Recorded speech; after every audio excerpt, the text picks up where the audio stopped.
제목을 따라합니다. 내게 직분을 맡기신 주님. 네. 오늘 본문은 이 복음을 위해서 일하게 된 사도 바울의 이 감사의 고백입니다. 나에게 귀한 직분을 주시고 또 하나님을 위해서 일할 수 있도록, 복음을 위해 일할 수 있도록 은혜 주신 것을 하나님 앞에 감사하는 것입니다. 바울은 이방인의 사도라고 하는 직분을 받았죠. 여러분, 이건 놀라운 직분입니다. 왜냐하면 바울 이전에 이방인을 위한 사도가 없었습니다. 다 하나님의 종들은 이스라엘을 위한 종들이었지 이방인을 위해서 일한 사람은 바울이 최초인 겁니다. 그래서 사도를 이방인의 사도로 세운 거죠. 그런데 바울은 복음이 뭔지를 깨달았습니다. 복음은 구약 성경에서 완성되는 것이 아니라 신약 성경에서 완성되는 것이고, 그리고 예수 그리스도를 통해서 완성된다는 사실을 알았기 때문에 이 복음을 만방에 전해야겠다고 깨달았습니다. 그래서 바울은 이방인의 사도로 부름을 받았고요.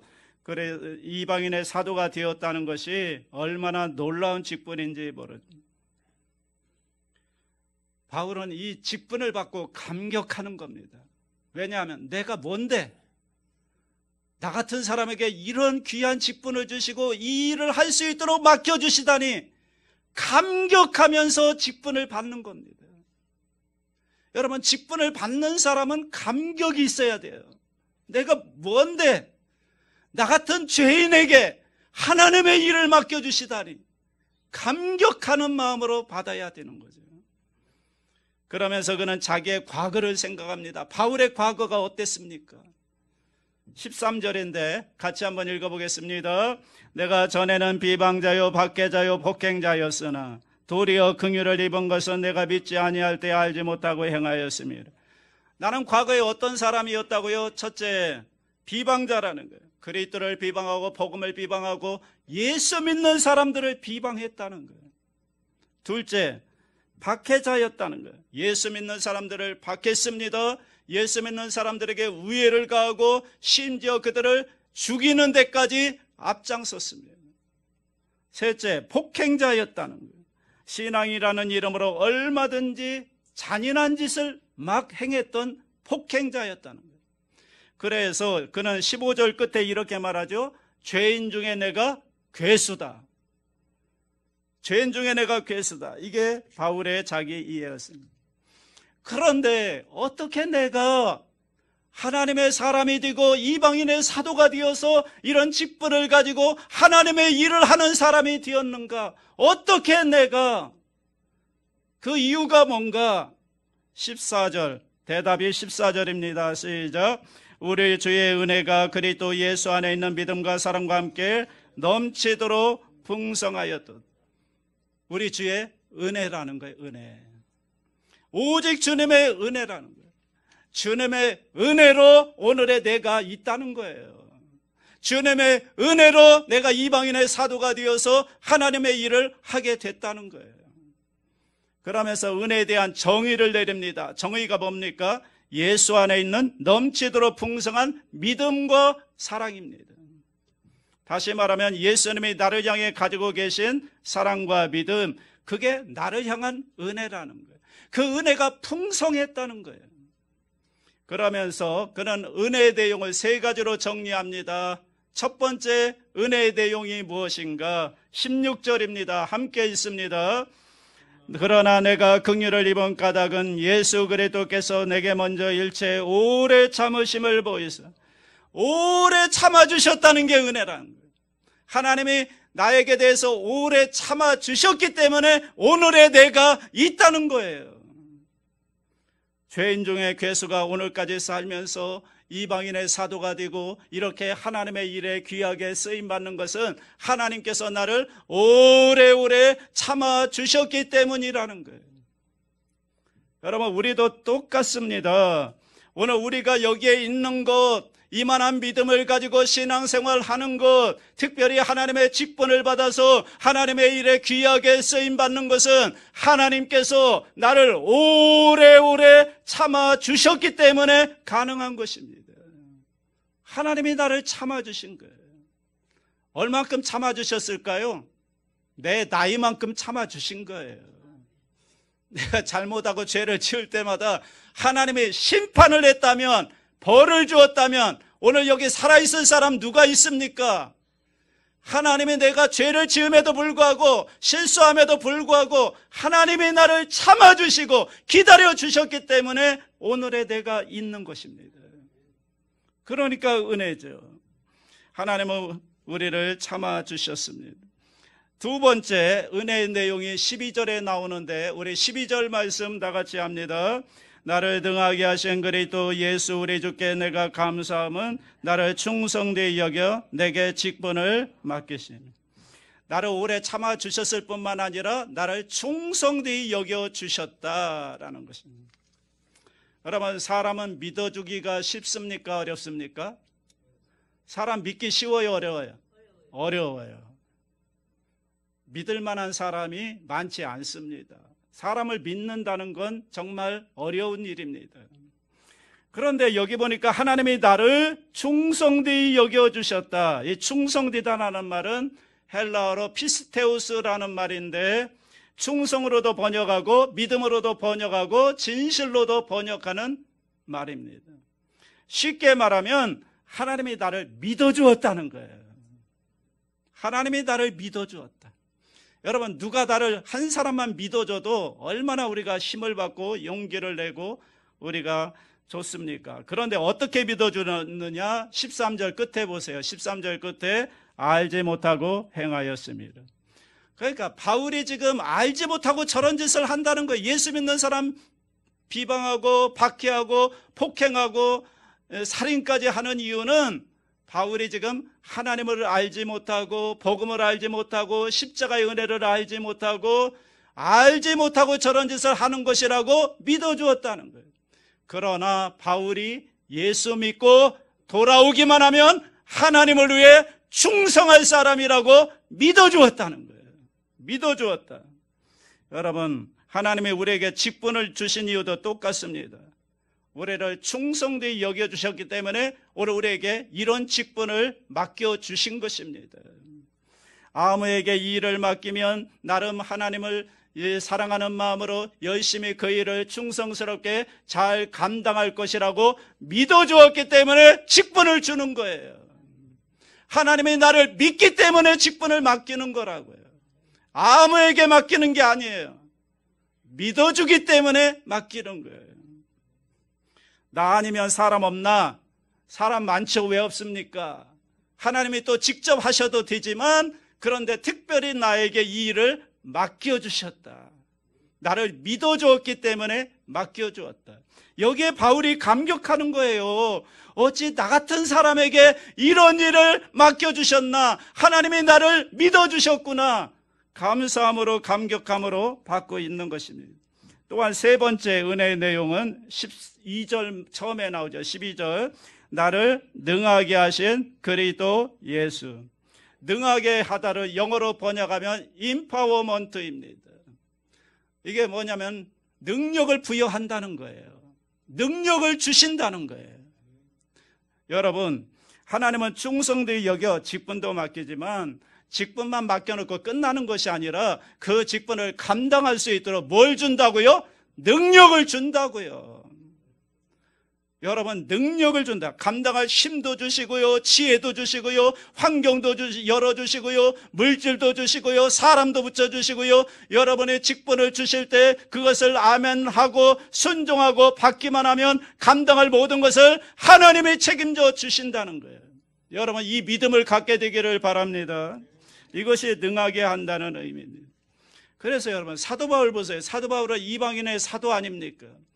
이건 전에 없었던 직분이라니까요. 그런데 바울이 하나님이 주신 직분을 아멘하고 순종하고 그 일에 뛰어들으니까 그 하나님이 그를 통해서 이방인들에게 복음이 전파되게 하고 바울이 손을 얹어 기도하면 병자가 낫고 귀신이 떠나가는 기적들이 일어나게 되고 그리고 바울이 가는 곳마다 교회가 세워지는 역사들이 일어났다는 거예요.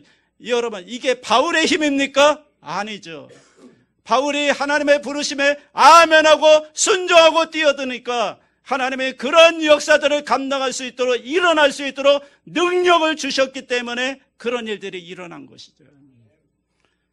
이게 바울의 힘이 아니고 하나님의 능력이라는 거예요. 여러분, 오늘 우리가 어떤 직분을 받든지 아유, 난 능력 없어서 못합니다, 난 시간도 안 되고 환경도 안 되고 이러면 안 된다는 거예요. 하나님이 나를 믿어서 나에게 이런 직분을 맡겨주시면 여러분은 아멘으로 받기만 하면 하나님이 감당하심을 능력을 주신다니까요. 환경도 열어주신다니까요. 여러분, 이런 믿음을 가지시기 바랍니다. 믿음을 가지셔야 돼요. 순종만 하면 돼요. 그러면 하나님께서 감당할 능력을 부여해 주시는 줄로 믿습니다.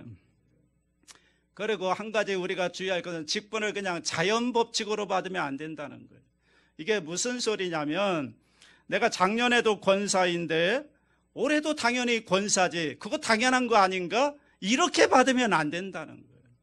올해는 또 하나님이 새롭게 나에게 권사라는 직분을 주셨으니 아멘, 하나님 감사합니다. 부족하지만 정말 최선을 다해서 이 권사의 직분을 감당하겠습니다. 개인적으로 하나님이 직접적으로 올해 새롭게 주시는 그런 직분으로 권사를 받아야 한다는 거예요.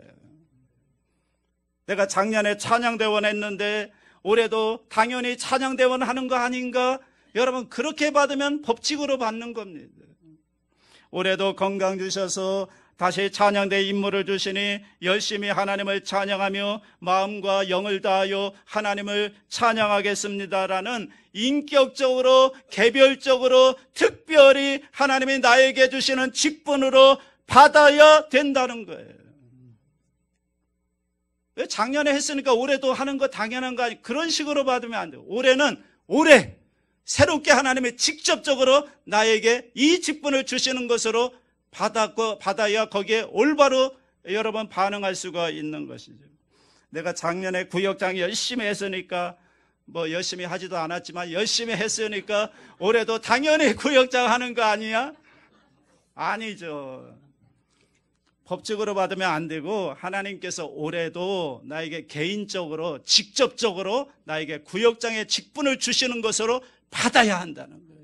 이게 직분을 받는 사람의 자세인 거예요. 여러분, 지금 하나님의 말씀을 듣고 있는데 어떤 자세로 말씀을 듣습니까? 뭐 예배 시간이 되었으니까 청중들 모아놓고 목사님이 설교하니까 뭐 당연히 들어야지, 뭐 어떻게 해, 이런 식으로 받으면 안 된다는 겁니다.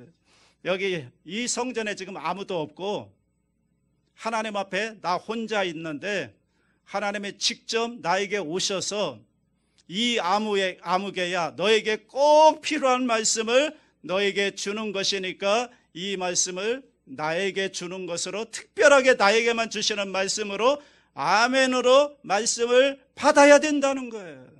그래야 그 말씀에 바르게 응답하고 여러분 순종할 수가 있는 것입니다. 그게 어디에 나오느냐? 성경에 나옵니다. 제가 제 말 하는 게 아니라 성경을 보세요. 잠언 22장 19절입니다. 같이 읽습니다. 내가 네게 야훼를 의뢰하게 하려 하여 이것을 오늘 특별히 네게 알게 하였노니. 지금 이 시간 하나님이 나를 사랑해서 나에게 직접 오셔서 나에게 특별하게 주시는 말씀으로 받아야 한다는 거예요. 그럴 때 우리는 하나님의 음성을 제대로 듣고 그 말씀에 응답할 수 있는 것입니다. 여러분, 직분을 받는 방법도 마찬가지입니다. 직분은 모두에게 주는 거 아니야? 아닙니다, 여러분. 하나님이 나에게 개인적으로 사랑하셔서 나에게 직접 주시는 직분으로 받아야 되는 거예요. 어떤 우여곡절 끝에 직분을 받는다 할지라도 하나님이 나에게 직접 주시는 그런 직분으로 여러분 받으시기를 주님의 이름으로 축복합니다. 예를 들면 구역 그럴 때 우리는 구역장만 직분을 받는다 하는데 아닙니다. 구역원들도 직분을 받는 거예요. 그 구역에 속해서 함께 모여서 말씀을 나누고 서로 교제하고 서로 함께 기도하고 그 구역을 세워가는 일에 여러분 구역원들도 직분을 받는 것입니다. 그런 마음으로 임해야 되는 것이죠. 저는 이런 분도 봤습니다. 요새 기도문을 쓰는데 기도문이 잘 안 써진대. 그래서 왜 기도문을 쓰세요? 그랬더니 자기가 3개월 후에 주일 예배 대표 기도 순서를 맡았는데 어떻게 할지 몰라서 기도문을 준비하고 있다는 거예요. 그런데 기도문을 쓰는데 잘 안 써져서 걱정이 돼서 잘 안 된다는 것입니다. 그러면서 주일날 다른 분들이 대표 기도를 어떻게 하는가 잘 들어본대요. 잘 들어봐서 기도는 이렇게 하는 거구나. 이렇게 한자 적어. 사람마다 다 대표 기도 내용이 다 조금씩 다르잖아요. 그러면 다 들으면서 공통점은 뭐가 있고 차이점은 뭐가 있는지 그것을 구분하면서 생각하면서 한 줄 한 줄 대표 기도를 적어가면서 준비한다는 거예요. 제가 그 말을 듣고 굉장히 감동을 했습니다. 3분짜리, 2분 30초짜리 대표 기도 하는데도 저렇게 3개월 전부터 이렇게 다른 사람의 기도를 들어가면서 기도 내용을 준비하는 걸 보면서 감동을 받았습니다. 하나님이 그분을 보면서 어떻게 생각하시겠습니까? 여러분 그 준비하는 석 달 자체가 그분에게는 은혜일 것이고 영적으로 굉장히 성장하고 성숙하는 그런 시간이 될 줄로 믿습니다. 그래서 제가 속으로 이렇게 기도했습니다. 평생 저런 자세로 살았으면 좋겠다. 여러분 그런 마음으로 직분을 받는 것이고 사역을 받아들이는 것입니다. 그럴 때 하나님이 기쁘시게 할 수 있고 그리고 우리의 섬김을 통해서 진정한 은혜가 될 수 있는 줄로 믿습니다. 또 이런 분들이 꼭 있습니다. 나는 아무 직분도 안 받는데 나는 교회에서 뭘 하라는 건가? 다른 사람은 직분을 받아서 일을 열심히 한다지만 나는 아무 직분도 교회에서 안 받았는데 뭘 하라는 건가? 여러분 교회 안에서 여러분이 부족하다고 느끼는 부분이 있으면 그 일에 여러분이 헌신하면 되는 겁니다.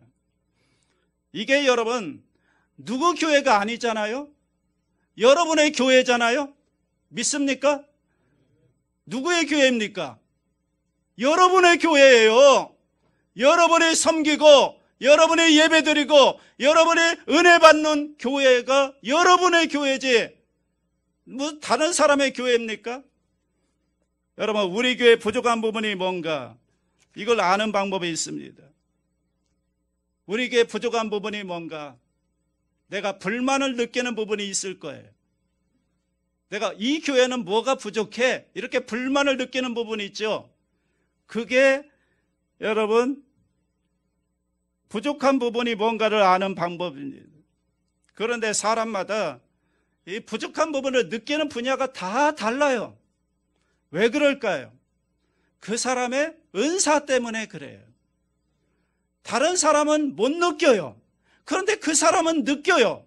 그건 뭐냐면 그 사람에게 그것에 대한 은사가 있다는 증거예요. 그 은사가 있기 때문에 보이는 거죠. 그 부족한 것을 가지고 비판하고 부정적으로 떠들어대면 교회가 흔들거리지만 여러분 그것을 보여주시는 것은 발견한 너에게 그런 은사가 있으니까 그 일에 네가 헌신해라. 그런 하나님의 부르심인 거예요. 믿습니까? 그래서 하나님이 눈을 열어서 보이는 거 아닙니까? 왜 다른 사람에게는 안 보이는데 나에게는 그게 보일까? 하나님이 열어준 거예요. 너에게 그런 은사가 있으니까 그 일에 네가 보충하는 사람이 되라. 그런 부르심인 거죠. 예를 들면 우리 교회가 사랑이 부족하다고 느낀다면 그 사람은 사랑에 대한 특별한 감각이 있는 것이고 사랑에 대한 은사가 있는 거예요. 그러니까 보이지. 그러니까 여러분 네가 없는 사람을 보충하라는 명령을 받은 것입니다. 그러므로 그런 생각이 된다면 어떻게 해야 되느냐? 먼저는 다른 사람은 몰라도 나부터라도 나 개인 혼자라도 사랑을 하면 되는 거예요. 이 교회에서 사랑하고 그런 마음을 가져야 되고 두 번째는 이제는 기도해야 되겠죠. 이 교회가 사랑이 넘치는 교회가 되게 하여 주시옵소서 기도하고, 그 다음에는 나와 같은 마음을 가진 사람을 만나게 될 거예요. 하나님이 붙여주실 거예요. 그러면 그분과 함께 이 교회 사랑이 넘치는 공동체를 우리가 한번 만들어 봅시다. 이렇게 사명으로 나아가야 하는 거예요. 여러분, 사명으로 연결시켜야 돼요. 또 우리 교회는 기도가 부족해. 그분은 기도에 대한 은사가 있는 거예요. 하나님이 그 기도에 부르심을 받은 거예요. 또 우리 교회는 다음 세대가 약하다는 마음을 가졌다면 그분은 교육에 관심이 있는 것이고 다음 세대의 영혼을 위하여 부름받은 사람인 것입니다. 그러므로 내가 그 일을 어떻게 해야 되는가를 하나님 앞에 기도하면서 그 일에 여러분이 참여하고 헌신함으로, 그래서 그 사역이 활발히 일어나도록 노력을 해야 되는 거죠. 여러분, 다른 사람은 똑같은 걸 봐도 다른 사람은 안 보인다니까요. 나에게만 보인다니까요. 왜? 나에게 그 은사가 있으니까. 하나님이 그 일에 그 사람을 부르신 거예요. 네가 그 일을 부족하다고 느끼는 그분의 그 일에 네가 보충을 하라는 거예요. 그래서 채우라는 거예요. 그게 당신의 은사라는 뜻이에요. 그걸 가지고 막 불평을 하고 떠들어대면 이 교회 공동체가 흔들거리지만, 그러나 그 부족한 부분은 내가 보충해야지, 내가 그 일에 헌신해야지, 여러분이 뛰어들면 이 공동체가 아름답게 세워지는 역사가 일어날 줄 믿습니다. 어느 교회에 나이가 많은 할머니가 계셨는데 연세가 높으니까 교회에서 아무 일도 맡기질 않은 거예요. 그 본당 입구에서 이 할머니가 주보를 나눠주고 싶은 일을 하고 싶은데 그 일도 나이가 많다고 맡기지 않고 젊은 사람이 하는 겁니다. 그래서 이 할머니가 무슨 일을 할까 생각하다가, 내가 교회에서는 나눠주지 못하지만 내가 매주 주보를 가지고 가서 이웃 사람들에게 이 주보는 나눠줄 수가 있겠다. 그래서 매주 5장씩 주보를 가지고 가서 나눠주기 시작합니다. 그래서 편지통에다가 기도하는 마음으로 하나님 이 가정 교회 나오기 원합니다. 기도하고 주보를 그 편지통에 꼭 5분씩 이렇게 넣어두었습니다. 꽂았다는 겁니다. 그런데 어느 날부터 자기 집 편지통에 주보가 있거든요. 그런데 들어오고 또 들어오고 매주 들어오는 겁니다. 주인이 화가 났습니다. 아니, 누가 내 허락도 없이 내 집 이 편지통에다가 주보를 넣는 거지. 그래가지고 주보 넣지 마시오라고 메모를 붙였는데, 그런데 그 다음 주일에 또 넣는 거예요. 화가 나가지고 누가 넣는지 내가 그냥 소리를 확 질러야겠다 마음 먹었는데, 그런데 주일날 어떤 할머니가 주보를 넣는 거예요. 할머니가 넣으니까 마음이 약해져 가지고 어떡할까 그러다가, 아니지, 마음 먹은 김에 확 소리 질러서 다시는 못 넣게 해야지 하고 할머니 하고 딱 불렀습니다. 그랬더니 그 할머니가 뒤를 싹 돌아봤는데 그 순간 그 남자의 눈에는 돌아가신 자기 어머니의 얼굴이 그 할머니의 얼굴에서 보이는 거예요. 자기 어머니가 돌아가시면서 너 예수 잘 믿어라, 충성하다가 천국에서 다시 만나자 그랬는데, 내가 어쩌다가 교회 나가서 시험 들어가지고 내가 이놈의 교회 나가나 보나 해가지고 교회 생활을 중단했는데, 그런데 할머니하고 그 할머니가 돌아보는 순간에 어머니 얼굴이 딱 겹치면서 어쩔 줄 몰라 하는데, 그 할머니가 하는 말, 선생님 왜 그래요? 나 이 밑에 있는 교회 다녀요. 선생님도 교회 나오셔. 그랬더니 아무 말도 못하고 네 할머니 알겠습니다, 그렇게 대답을 했다는 겁니다. 여러분, 할 일이 없는 것 같습니까? 아닙니다. 여러분 마음에 감동이 되는 것, 그리고 불평 있는 것, 우리 교회, 이 교회 여러분이 부족하다고 느끼는 것, 뭐라도 하나님의 일에 동참하겠다는 마음을 가지기만 하면, 여러분 작지만 정성을 가지고 그 일에 여러분이 열심을 내기만 하면 하나님은 그 작은 일을 통해서도 위대한 역사를 이루어 주실 줄 믿습니다. 그래서 우리 모두는 할 일을 명령받지 않는 사람은 한 사람도 없는 거예요. 그 사람의 직분을 받든지 어떤 사명을 감당하든지 또는 직분을 받지 않았지만 내 눈에 부족한 것이 보이는 것으로 하나님의 부르심을 받았든지 하나님께 직분을 받지 할 일을 받지 않은 사람은 한 사람도 없어요. 모두 다 하나님의 부르심을 받은 거예요. 여러분, 하나님의 노크를 개별적인 나를 향한 명령과 사랑으로 받아들이시기 바랍니다. 이렇게 내가 받은 직분에 대해 감사함으로 응답할 때 어떤 일이 일어나는가? 우리 17절 말씀 마지막으로 같이 읽습니다. 시작. 영원하신 왕 곧 썩지 아니하고 보이지 아니하고 홀로 하나이신 하나님께 존귀와 영광이 영원무궁하도록 있을지어다. 아멘. 하나님께 존귀와 영광을 올려드릴 수가 있는 것입니다. 자, 하나님이 세우셨는데 나 못해요 이러면 하나님의 입장이 뭐가 되겠습니까? 나를 충성되이 여겨 나를 믿어서 이 직분을 맡겨주셨는데 나 이런저런 이유로 못해요 그러면 하나님이 뭐가 되겠어요? 하나님이 생각해 보세요. 하나님의 영광을 위하여 맡겨주신 직분 아무리 힘들어도 잘 감당하겠습니다. 이럴 때 하나님께서 영광을 받으시는 줄로 믿습니다. 여러분 생각해 보세요. 내가 뭔데? 그죠? 내가 뭔데? 나 같은 죄인에게 내가 뭔데? 이렇게 하나님이 오래 참아주시고 나를 믿어주시고 나의 능력까지 주시면서 직분을 맡겨주시다니 하나님의 일을 할 수 있도록 해주시다니 여러분 그러니까 이게 은혜 아닙니까?